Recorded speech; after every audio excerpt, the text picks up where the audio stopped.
The Ethiopian central government has retreated from the country's war-torn TIGRAY region and unilaterally declared a ceasefire between itself and rebels in the area.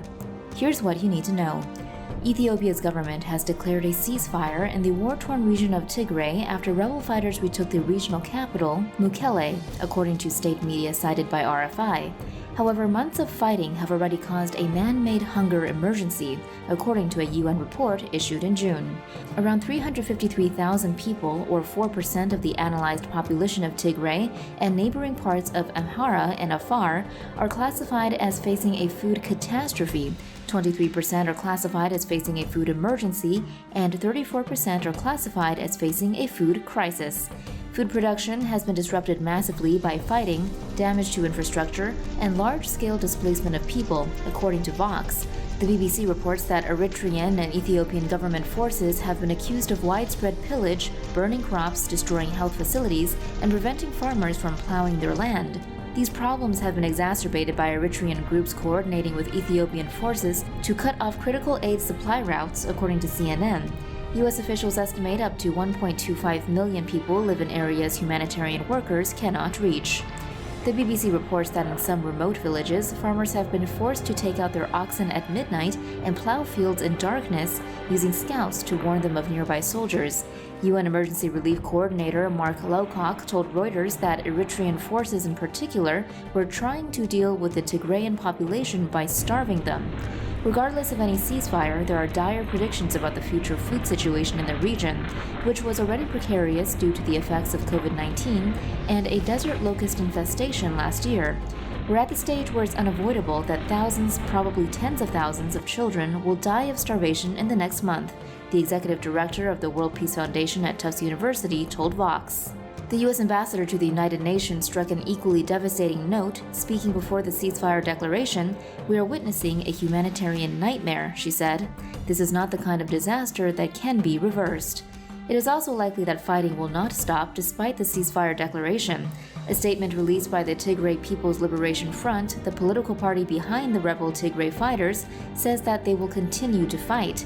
The government of Tigray calls upon our people and army of Tigray to intensify their struggle until our enemies completely leave Tigray, it said.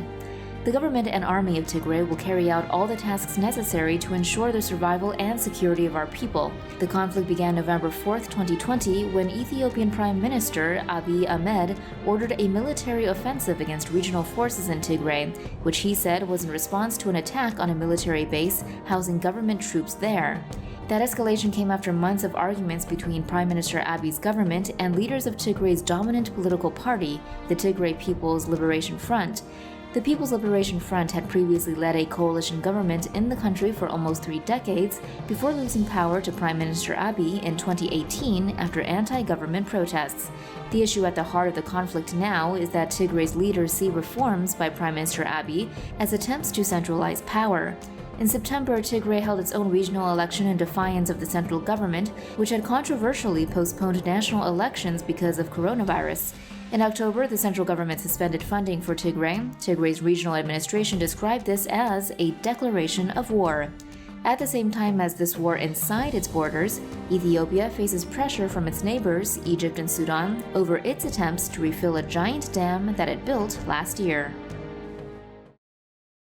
Ethiopia, Egypt, and Sudan are starting to hammer out an agreement about a dam that had the entire region worked up. What's so damn important about it? Well, the Grand Ethiopian Renaissance Dam, which is just the kind of grandiose name you can really trust, might choke off the water supply for everybody else. Ethiopia is building the Grand Ethiopian Renaissance Dam, or GERD. According to Al Jazeera, Africa's biggest dam is intended to create 12,000 jobs and turn Ethiopia into a regional powerhouse in energy exports.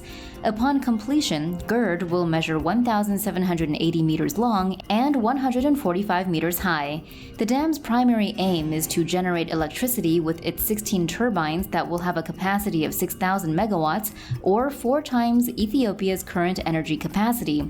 GERD's reservoir, which Ethiopia has already begun filling, has a capacity of 75 billion cubic meters, and the waters are overtopping the incomplete dam. This effectively gives Ethiopia control over 85% of the water that flows into the Nile.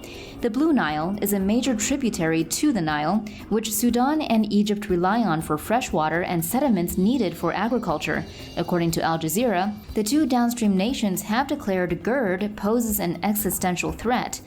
Perhaps a sign that things have turned a corner, Ethiopia's Office of the Prime Minister announced in a tweet that rising water levels in the reservoir were due to heavy rains and that the nation's leaders are ready to talk about the dam.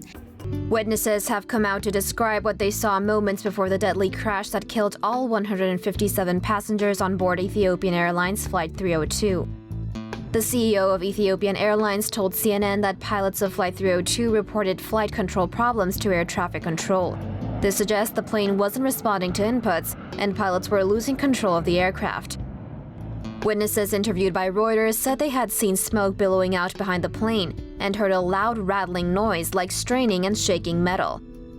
The farmer, whose field the plane crashed in, said it made a sharp turn above a field of panicked cows, while another eyewitness claimed it was trailing clothes and papers as well as smoke. The aircraft was trying to climb and lift its nose, according to two other witnesses, but failed and crashed nose first into the ground before then exploding. According to Reuters, the debris field was roughly the size of 2 soccer fields.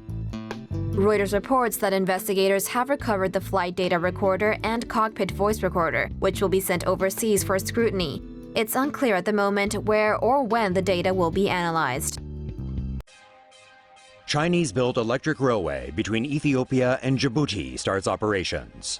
The Chinese-built Ethiopia-Djibouti Railway officially opened last week, marking the latest instance of Sino-African cooperation. The 750-kilometer railway links the Red Sea port of Djibouti to Ethiopia's capital of Addis Ababa. It is Africa's first electric railway. The trains are powered by overhead wires. The train can travel at a top speed of 120 kilometers per hour, which is much slower than other high-speed trains around the world. The railway is expected to reduce the drive time of 7 days between the two places to just 10 hours. China has already invested more than $20.6 billion in Ethiopia since 2005, mostly in low-interest loans to build infrastructure. Dozens of people were killed when a huge mountain of garbage collapsed in Ethiopia on Saturday. Following a deadly landslide at the Kosha garbage dump in Addis Ababa, Ethiopian authorities blame the accident on construction work for a new biogas plant. Bulldozers leveling the ground for the plant increased pressure on the landfill, causing it to collapse and engulf the homes of nearby squatters. At least 46 people were killed. Addis Ababa is home to 4 million people. The city produces some 300,000 tons of waste each year, and most of it is dumped at the Kosha landfill. That's the equivalent to the maximum takeoff weight of about 520 Airbus A380 airplanes. Kosha, which means dirt in local slang, was home to about 350 squatters living in makeshift housing built on the rubbish. Around 500 people scavenge at the 74-acre landfill, sorting through the garbage to try and make a living. Despite the country's rapidly growing economy, nearly 20 million Ethiopians still live below the poverty line set by the World Bank. For more news animations and explainers, hit the subscribe and bell button to join the TomoNews family. Thanks for watching.